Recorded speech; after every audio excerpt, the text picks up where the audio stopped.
ছত্রিশতম হাওড়া জেলা বইমেলার উদ্বোধন করলেন গ্রন্থাগার মন্ত্রী সিদ্দিকুল্লাহ চৌধুরী।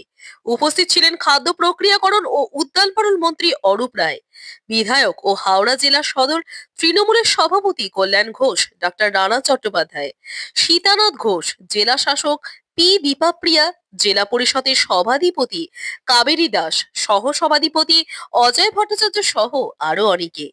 রাজ্যের জনশিক্ষা প্রসার ও গ্রন্থাগার পরিষেবা দপ্তর এবং স্থানীয় গ্রন্থাগারের উদ্যোগে বালির এসি মাঠে আয়োজিত এই বইমেলা চলবে আগামী 14ই জানুয়ারি পর্যন্ত। প্রতিদিন দুপুর 12:30 থেকে রাত 7:30 পর্যন্ত মেলা চলবে। ছোট বড় মিলিয়ে প্রায় 70টি স্টল থাকছে মেলায়। প্রথম দিনই মেলায় উপচে পড়া ভিড় ছিল। রোজই মেলায় নানা সাংস্কৃতিক অনুষ্ঠানেরও ব্যবস্থা করা হয়েছে। ছিল এবারও 5-6টি তো পূর্ব মেদিনীপুর একটা হয়েছে। এটা ভালো সত্য কথাই তো, এটা ধুলো হবে না, সুন্দর শীতল হাওয়া পাবো, শীত কমে গেছে, এই দিকটা খুলে রাখলে আরো ভালো হতো, সরাসরি গঙ্গা দেখা যেত। হ্যাঁ, সেই হিসাবে আপনারা তুলে ধরবেন, কারণ আমি জানি যে বড় বড় খবর হয়, এটা গঠনমূলক খবর, বাংলার 11 কোটি মানুষের খবর। আমি বলবো জঙ্গিরা কি আকাশ থেকে আসে? আমাদের পদাতিক বাহিনী আছে, স্থল বাহিনী আছে, আকাশ বাহিনী আছে, ঢুকে কোন দিক দিয়ে? এই প্রশ্ন আমি করছি, উত্তর দিতে পারবে কি কেন্দ্র সরকার? আর দ্বিতীয় কথা হলো, এসব ইচ্ছা করে খুঁচিয়ে বরণ তোলা। ওই গুজরাটে জঙ্গি নেই? ইউপিতে তার থেকে বেশি জঙ্গি, যারা মানুষকে দাঁড়িয়ে দাঁড়িয়ে গুলি করছে, তারা তো বড় জঙ্গি। এখানে ওই রকম জঙ্গি আছে? যদি কেউ খুঁজে পান, ধরেন না কেন? বলছে ওই জায়গায় জঙ্গি, ওই জায়গায় জঙ্গি, তো ধরুন।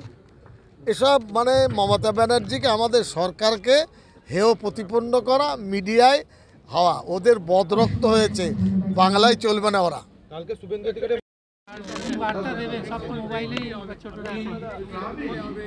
এখন আমরা যেটা সব জায়গায় সব ক্ষেত্রে বলছি, সিদ্দিকুল্লাহ সাহেব আছেন, উনি বলছেন, ওনার কথা বিস্তারিত আপনারা শুনেছেন, যে বইটা আমাদের ছেলেদের, বাচ্চাদের বইয়ের প্রতি আকর্ষণটা বাড়ানো দরকার। এটা একমাত্র অভিভাবকরাই পারে, অভিভাবকদেরই করতে হবে।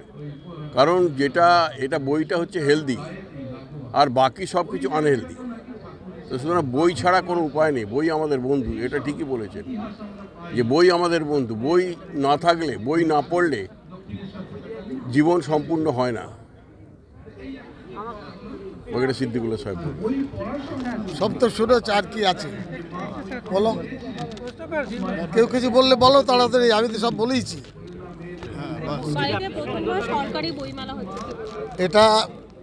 এটা আমাদের জন্য এটা দুঃখের বিষয়। এত মানে প্রাচীনতম শহরে 76 বছর পরে বইমেলা হলো, আগে হলে আরও ভালো হতো। তো এই কারণে বালির এই বইমেলা, বিশেষভাবে আমার এই বন্ধু ডাক্তার, খুব উজ্জ্বল চরিত্রের মানুষ, মুখ খুব মিষ্টি, হ্যাঁ, এবং চেষ্টা করেছেন, আমি সাধুবাদ জানাচ্ছি। বালির ঐতিহ্য বই ধরে রাখার, বই থেকেই তারা বড় হয়েছে, বড় বড় মনীষীদের পেয়েছেন। বইমেলা সার্থক হোক, বইমেলা সফল হোক, এবং সকলকে বলবো বই বাদ দিয়ে বাঙালিরা বাঁচতে পারে না।